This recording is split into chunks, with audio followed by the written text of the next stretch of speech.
ಅಮೃತ ಅವರೇ, ನಿಮ್ಮ ತಂದೆ ಹತ್ರ ಕಷ್ಟಪಟ್ಟು ಕೆಲಸ ಗಿಟ್ಟಿಸ್ಕೊಂಡಿದ್ದಕ್ಕೂ ಸಾರ್ಥಕ ಆಯಿತು ರೀ. ನನ್ನ ಎಷ್ಟೋ ದಿನದ ಕನಸು ಇವತ್ತು ಈಡೇರ್ತಾ ಇದೆ. ಏನು ಏನು ಅಂತ ಕೇಳ್ತಾ ಇದ್ದೀರಾ?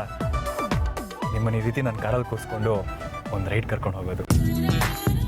ಎಲ್ಲ ಪ್ರೇಮಿಗಳಿಗೂ ಅದೇ ಆಸೆ ಕಣ್ರಿ, ನಾನು ಪ್ರೀತಿಸಿದ ಹುಡುಗಿ ಜೊತೆ ಪ್ರತಿದಿನ ಇರಬೇಕು ಅಂತ. ನಾನು ಹಾಗೆ ಕಣ್ರಿ, ನಿಮ್ಮ ಜೊತೆ ಯಾವಾಗಲೂ ಇರಬೇಕು ಅನ್ನೋದೇ ನನ್ನ ಆಸೆ. ನಿಮಗೂ ಸಹ ನನಗೆ ಅನ್ಸುತ್ತಲ್ವಾ? ಬಟ್ ನೀವು ಹೇಳ್ಕೊಳಲ್ಲ, ನಾನು ಹೇಳ್ಕೊತೀನಿ ಅಷ್ಟೇ. ರೀ ಅಮೃತ ಅವರೇ, ಯಾವಾಗ ನೋಡಿದ್ರು ನಾನೇ ಮಾತಾಡ್ತೀನಿ. ಏನಾದರೂ ಮಾತಾಡ್ರಿ. ಯಾಕೆ ಯಾವಾಗಲೂ ಸೀರಿಯಸ್ ಆಗಿರ್ತೀರಾ? ಯಾವಾಗಲೂ ನಗ್ತಾ ಇರಬೇಕು ಕಣ್ರಿ. ನಕ್ರೇನೆ ಮನಸ್ಸು ಉಲ್ಲಾಸವಾಗಿರೋದು, ಆ ಮನಸ್ಸಲ್ಲಿ ಪ್ರೀತಿ ನೆಲೆಸೋದು. ನಿಮ್ಮ ಮುಖದಲ್ಲಿ ಒಂದು ಚಿಕ್ಕ ನಗು ಇದ್ರೆ ನೀವು ಸಕ್ಕದಾಗಿ ಕಾಣಿಸ್ತೀರಾ ಗೊತ್ತಾ? ನಗ್ರಿ, ನಿಮ್ಮ ನಗು ಮುಖ ನೋಡಬೇಕು ಅಂತ ನನಗೆ ತುಂಬ ಆಸೆ. ಯಾಕ್ರಿ, ನನ್ನ ಹತ್ರ ಮಾತಾಡೋದಕ್ಕೆ ನಿಮ್ಗೆ ಇಷ್ಟ ಇಲ್ವಾ? ನಾನು ನಿಮ್ಮ ಹತ್ರ ಮಾತಾಡಬೇಕು, ನನ್ನ ಫೀಲಿಂಗ್ಸ್ನ ನಿಮ್ಮ ಹತ್ರ ಹೇಳ್ಕೋಬೇಕು ಅಂತ ಪ್ರಯತ್ನ ಪಟ್ಟಾಗಲ್ಲ ನೀವು ಇದ್ದಕ್ಕಿದ್ದ ಹಾಗೆ ಮಾಯ ಆಗ್ತಾ ಇದ್ರಿ. ನನಗೆ ನನ್ನ ಮನಸ್ಸಲ್ಲಿರೋದನ್ನ ನಿಮ್ಮ ಹತ್ರ ಹೇಳ್ಕೊಳಕ್ಕೆ ಸಾಧ್ಯನೇ ಆಗಲಿಲ್ಲ. ಇವತ್ತು ನೀವು ನನಗೆ ಒಂಟಿಯಾಗಿ ಫ್ರೀಯಾಗಿ ಸಿಕ್ಕಿದ್ದೀರಾ. ನನ್ನ ಮನಸ್ಸಲ್ಲಿ ಇರೋದನ್ನೆಲ್ಲ ನಿಮ್ಗೆ ಇವತ್ತು ಹೇಳ್ಬಿಡ್ತೀನಿ ರೀ. ಮಾತಾಡೋದು ಬರುತ್ತೆ ಅಂತ ಮಾತಾಡ್ತಾನೆ ಹೋಗ್ತಿದ್ದೀರಲ್ಲ, ಮಾತಾಡಿ ಮಾತಾಡಿ ನಿಮ್ಗೆ ಬಾಯ್ ಸೋಲಲ್ವಾ? ನಿಮ್ಮನ್ನು ನೋಡಿ ನೋಡಿ ಹೃದಯನೇ ಸೋತೋಗಿದೆ ಕಣ್ರಿ. ನಿಮ್ಮ ಹತ್ರ ಮಾತಾಡಿದ್ರೆ ಬಾಯಿ ಸೋಲಲ್ಲ, ಮತ್ತಷ್ಟು ರೀಚಾರ್ಜ್ ಆಗುತ್ತೆ. ನಿಮ್ ಜೊತೆ ನಾನು ಮಾತಾಡ್ತಿದ್ದೀನಲ್ಲ, ನನಗ್ ಬುದ್ಧಿ ಇಲ್ಲ.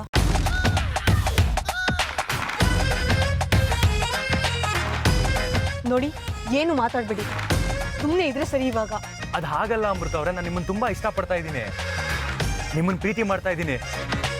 ನೀವು ನನ್ನನ್ನು ಪ್ರೀತಿ ಮಾಡಬೇಡಿ. ನನ್ನ ಪ್ರೀತಿ ಮಾಡೋದಕ್ಕೆ ಹೋಗಿ ನಿಮ್ಮ ಜೀವನನ ಹಾಳು ಮಾಡ್ಕೋಬೇಡಿ. ಏನು ಮಾತು ಅಂತ ಆಡ್ತೀರಿ? ನಿಮ್ಮನ್ನು ಪ್ರೀತಿ ಮಾಡಿದ್ರೆ ನನ್ನ ಜೀವನ ಹಾಳಾಗಲ್ಲ ರೀ, ಉಜ್ವಲ ಆಗುತ್ತೆ. ಈ ಅರ್ಜುನ್ ಬಾಳು ಬೆಳಗುತ್ತೆ. ಇಲ್ಲ, ನಿಮ್ಮ ಜೀವನ ಬೆಳಗಲ್ಲ, ಕತ್ಲಾಗುತ್ತೆ. ನೋಡಿ, ನಿಮ್ಮ ಒಳ್ಳೇದಕ್ಕೆ ಹೇಳ್ತಿದ್ದೀನಿ. ನನ್ನನ್ನು ಮರೆತು ಬೇರೆ ಯಾವ್ದಾರ ಹುಡುಗಿನ ಮದುವೆ ಆಗಿ ಚೆನ್ನಾಗಿರಿ. ನಾನು ನೀವು ಅಂದ್ಕೊಂಡಿರೋ ಥರ ಹುಡುಗಿ ಅಲ್ಲ. ನನಗೆ ಗೊತ್ತು ರೀ, ನೀವೆಷ್ಟು ಒಳ್ಳೆ ಹುಡುಗಿ ಅಂತ. ನಿಮ್ಮಂಥ ಒಳ್ಳೆ ಹುಡುಗಿ ಸಿಗೋಕ್ಕೆ ಸಾಧ್ಯನೇ ಇಲ್ಲ. ನೀವು ಎಂಥ ಹುಡುಗಿನೇ ಆಗಿರಿ, ನಾನು ಮಾತ್ರ ನಿಮ್ಮನ್ನೇ ಮದುವೆ ಆಗೋದು. ನಿಮ್ಮನ್ನು ಬಿಟ್ಟು ಬೇರೆ ಯಾರನ್ನೂ ಮದುವೆ ಆಗಲ್ಲ.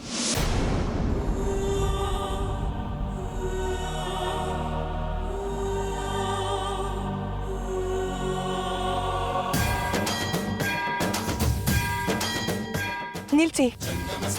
ನಿಲ್ಲಿಸ್ಬೇಕಾ?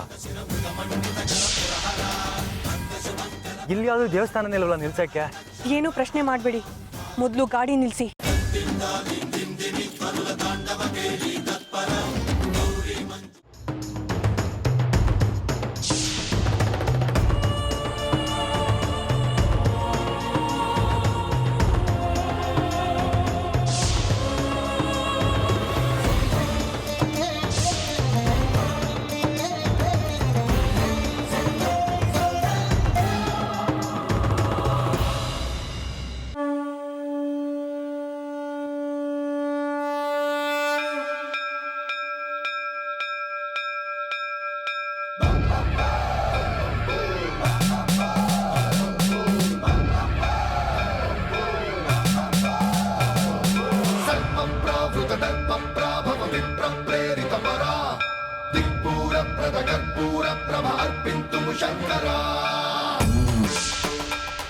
ಇದೇ ದಾರಿಲಿ ನನ್ನ ಶತ್ರು ಒಬ್ಬ ಹೋಗಿದ್ದಾನೆ. ನಾನೀಗ ಇದೇ ದಾರಿಲಿ ಹೋದ್ರೆ ನಾಗೇಶ್ವರ ಹೇಳ್ದ ಹಾಗೆ ಅವನ್ ಸುಳು ಸಿಗುತ್ತೆ ಅನ್ಸುತ್ತೆ.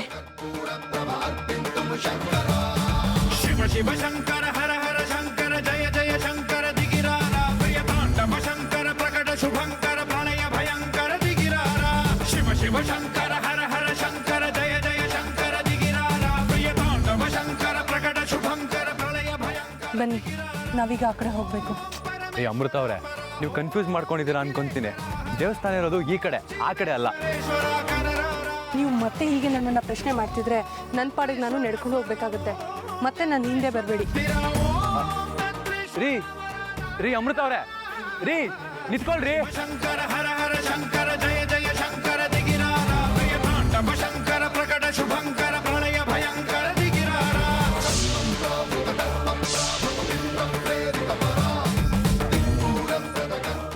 ಅಮೃತ ಅವರೇ ನಿಂತ್ಕೊಳ್ರಿ. ರೀ ಪ್ಲೀಸ್ ರೀ, ನೀವೆಲ್ಲ ಹೋಗ್ಬೇಕು ಅಲ್ಲಿಗೆ ಕರ್ಕೊಂಡು ಹೋಗ್ತೀನಿ, ಕಾರ್ ಹತ್ಕೊಳ್ರಿ ಪ್ಲೀಸ್. ಬನ್ರಿ ಪ್ಲೀಸ್. ನಾನು ನಿಮ್ಮ ಜೊತೆ ಬರಬೇಕು ಅಂದರೆ ಮನೆಗೆ ಹೋಗೋ ತನಕ ಎಲ್ಲಿಗೆ, ಯಾಕೆ, ಏನು ಅಂತ ಏನು ಪ್ರಶ್ನೆ ಮಾಡಬಾರ್ದು. ಹಾಗಿದ್ರೆ ಮಾತ್ರ ಕಾರ್ ಹತ್ಕೋತೀನಿ, ಇಲ್ಲ ಅಂದರೆ ನನ್ನ ಪಾಡಿಗೆ ನಾನು ಹೋಗ್ತೀನಿ. ರೀ ಹಾಗೇನಾದರೂ ಮಾಡಿಬಿಟ್ಟಿರಾ? ನಾನು ನಿಮ್ಮ ತಾಯಿಗೆ ಮಾತು ಕೊಟ್ಟಿದ್ದೀನಿ, ನಿಮ್ಮನ್ನ ಸೇಫಾಗಿ ಕರ್ಕೊಂಡು ಹೋಗಿ ಕರ್ಕೊಂಬರ್ತೀನಿ ಅಂತ. ಈಗೇನು ಎಲ್ಲಿಗೆ ಏನು ಅಂತ ಕೇಳಿದೆ, ನೀವು ಹೇಳಿದ ಕಡೆ ಕರ್ಕೊಂಡು ಹೋಗಬೇಕು ತಾನೇ? ಸರಿ, ನಿಮ್ಮ ಕಂಡೀಷನ್ ನನಗೆ ಒಪ್ಪಿಗೆ ಇದೆ, ಬನ್ನಿ.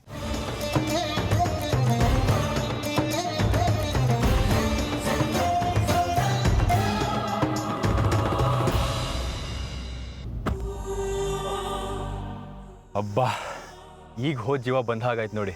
ನೀವು ಪಕ್ಕದಲ್ಲಿ ಕೂತಿದ್ರೆ ಕಾರ್ ಓಡ್ಸಕ್ಕೆ ಏನೋ ಒಂಥರ ಖುಷಿ. ಓಕೆ ಓಕೆ ಓಕೆ, ಹಾಗೆ ನೋಡಬೇಡಿ. ನೀವಾಗಲೇ ಈ ಕಡೆ ಹೋಗು ಅಂತ ಹೇಳಿದ್ರಿ ತಾನೆ, ಹೋಗ್ತೀನಿ. ಈ ಥರ ಹಾವು ಥರ ಮಾತ್ರ ಲುಕ್ ಕೊಡಬೇಡಿ, ಭಯ ಆಗುತ್ತೆ.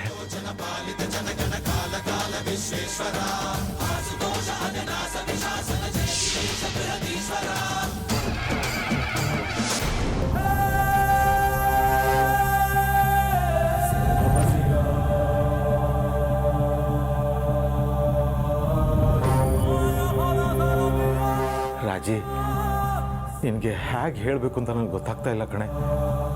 ಅಲ್ವೇ, ನಾನು ಹೇಳೋದನ್ನು ಸ್ವಲ್ಪ ಸಮಾಧಾನವಾಗಿ ಕೇಳಿಸ್ಕೊ, ಅರ್ಥ ಮಾಡ್ಕೊಳ್ಳೆ. ಈ ಸರೋಜಾ ವಿಕ್ರಮ್ನ ಹೇಗಾದರೂ ಮಾಡಿ ಸಾಯಿಸಿ ಅವ್ರ ಆಸ್ತಿನ ನಮ್ಮ ವಶ ಮಾಡ್ಕೋಬೇಕು ಅಂತ ನಮ್ಮ ಆಸೆ ಆಗಿತ್ತು.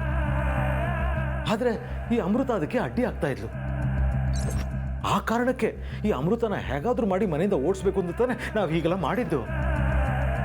ಆದರೆ ಈಗ ನೋಡಿದ್ರೆ ನಿನ್ನ ಕ್ಯಾರೆಕ್ಟ್ರೇ ಬದಲಾಗ್ಬಿಟ್ಟಿದೆ. ಅಲ್ಲ, ಇಷ್ಟು ದಿನ ನಾವು ಸರೋಜನ ಸಾಯಿಸೋದಕ್ಕೆ ವಿಷ ಹಾಕಿದ್ವಿ, ಆದರೆ ಅದು ಸಾಧ್ಯ ಆಗಲಿಲ್ಲ. ಕಾಳಿಂಗ ಸರ್ಪನ ಬಿಟ್ಟು ಕಚ್ಚಕ್ಕೆ ನೋಡಿದ್ವಿ, ಆದರೆ ಅಮೃತ ಹೇಗೋ ಸರೋಜನ ಕಾಪಾಡಿಬಿಟ್ಲು. ಅದಕ್ಕೆ ತಾನೇ ಹೇಗಾದರೂ ಮಾಡಿ ಅಮೃತನ ಮನೆಯಿಂದ ಓಡಿಸ್ಬೇಕು ಅಂತ ಮಂತ್ರವಾದಿ ಹತ್ರ ಹೋಗಿ ಈ ಊದಿನ ಕಡಿ ತಂದಿದ್ದು. ಅದರಿಂದ ಅಮೃತನಿಗೆ ಎಫೆಕ್ಟ್ ಆಗಬೇಕಾಗಿತ್ತು. ಆದರೆ ನಮ್ಮ ಗ್ರಹಚಾರ ಕೆಟ್ಟು ಅದ್ರ ಹೊಗೆ ನಿಲುಕ್ತಾಗಿ ನಿನ್ನ ತಲೆ ತಿರುಗಿಬಿಟ್ಟಿದೆ. ಅದಕ್ಕೆ ನೀನು ಹೀಗೆಲ್ಲ ಆಡ್ತಾ ಇದೆಯಾ? ಅರ್ಥ ಮಾಡ್ಕೊಳ್ಳೆ. ಅರ್ಥ ಆಯ್ತಲ್ಲ? ಅರ್ಥ ಆಯ್ತು. ನನ್ನ ಜಾಣೆ ಬಂಗಾರಿ ರಾಜಿ. ಚೆನ್ನಾಗಿ ಅರ್ಥ ಆಯ್ತು. ನಿಮ್ಮ ಜನ್ಮಕ್ಕೆಷ್ಟು ನೀವು ಒಬ್ಬ ಮನುಷ್ಯನ?